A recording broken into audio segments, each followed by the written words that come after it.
Welcome to Real-Time Tales TV, true stories through time. Europe believed peace had finally arrived, but Napoleon was already looking beyond the continent. He believed that power would be decided not in Europe, but in the sands of Egypt. While diplomats slept, Napoleon studied ancient texts. He didn't just seek land. He sought immortality. He saw Egypt as a gateway to history itself.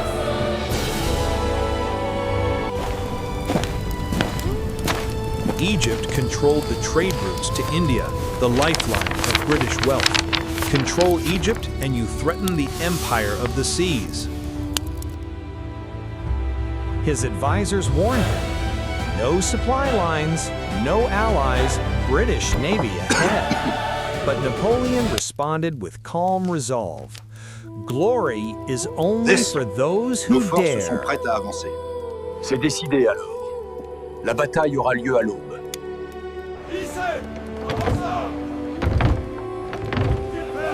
34,000 soldiers, scientists, engineers, historians, even artists.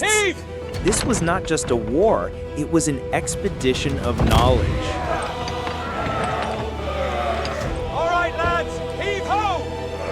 Never before had an army carried telescopes, archaeological tools, and printing presses into battle. Napoleon wanted to conquer and to discover. Steady now. It's almost there. The largest French fleet ever assembled sliced across the Mediterranean toward an ancient world sleeping beneath sand.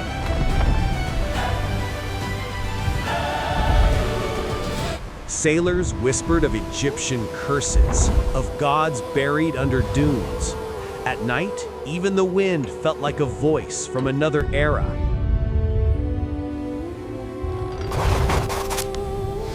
He wrote, "Europe is a page I have turned.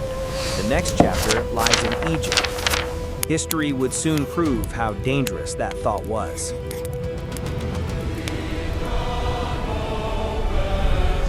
He stood alone at the bow for hours, staring at a horizon where two worlds would collide, the modern and the ancient.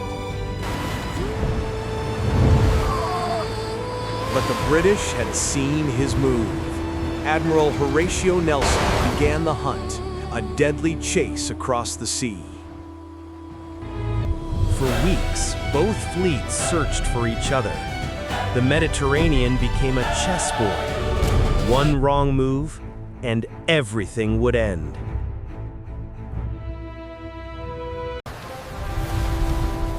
A violent storm struck. Ships scattered like leaves. Yet Napoleon remained calm. He liked battle, but he thrived in uncertainty. Navigation failed. Supplies dropped. But Napoleon ordered the fleet forward. His belief became command.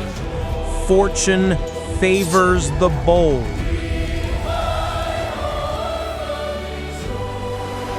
Then land emerged from the mist. Egypt, a civilization older than history itself. And now, the next step of Napoleon's destiny. French soldiers felt the desert heat for the first time. Many expected welcome.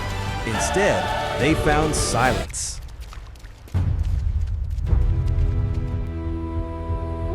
The locals did not cheer. What they saw was not explorers, but invaders. You have to be careful who you trust. I know. And our objective He addressed his clear. men. Decisive Egypt is victory. not our enemy. Ignorance is. We bring light where darkness has remained for centuries. We should focus on this section of the trench next. The thermal readings are off the chart here. All right, let's His move the army team over carried F1. rifles. His scholars carried notebooks.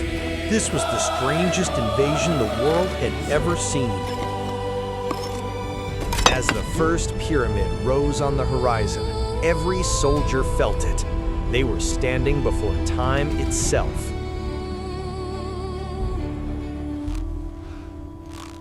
But the desert was merciless. Heat drained strength. Water was scarce. Men began to collapse under the sun.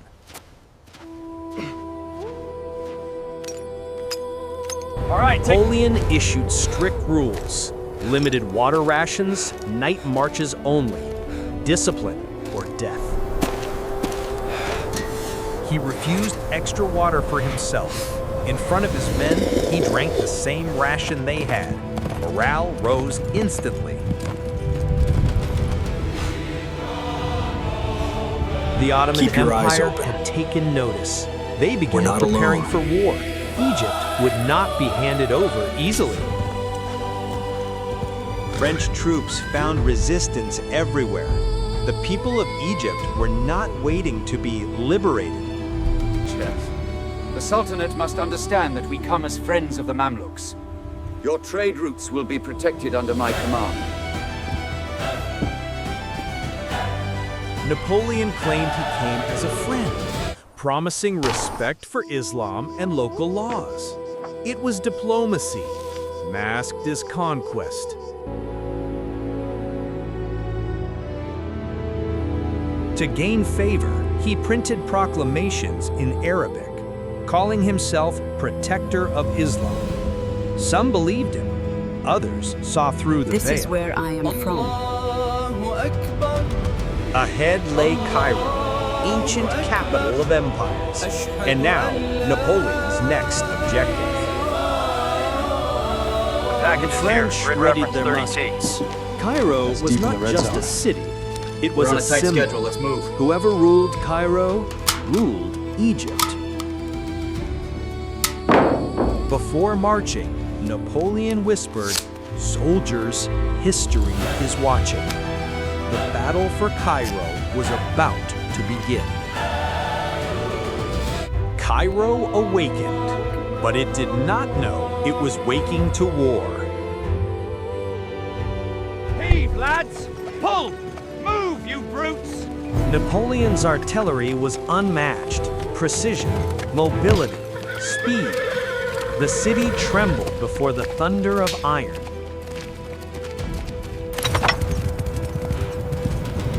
Ottoman cavalry clashed with French lines, fierce, fearless, and unyielding. The battle turned into a storm of dust and fire. Soldiers described it as fighting inside a volcano. Napoleon moved through gunfire without hesitation. His calm became the backbone of French morale.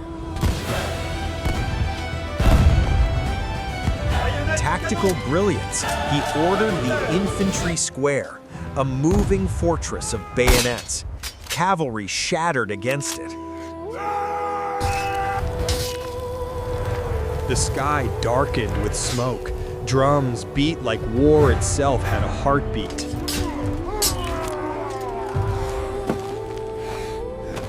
Then, from the dust, the French flag rose. Cairo was falling.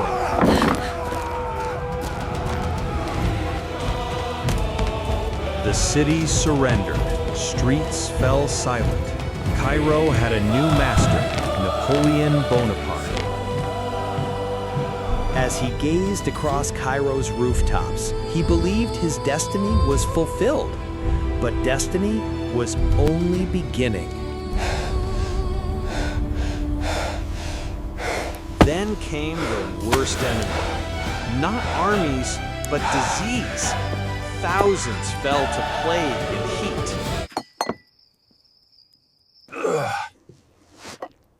He's burning up.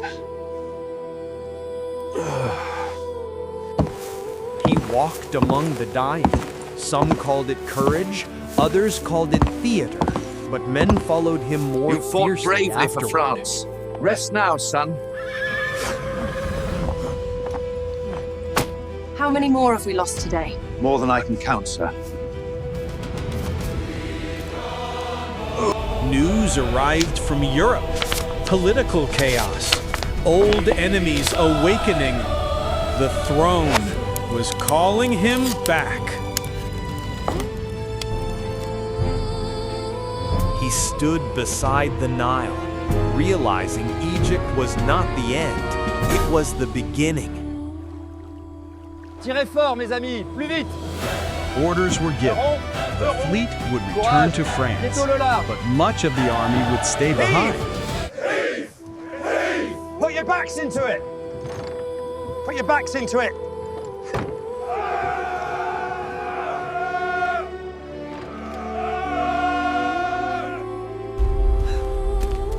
Some felt abandoned, some felt betrayed, but Napoleon saw only one path.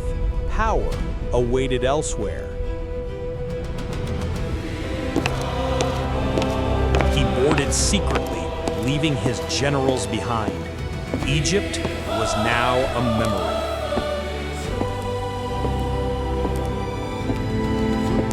memory. Across the Mediterranean, destiny sailed home. The expedition had cost him thousands of lives, but it gave him something greater, a legend.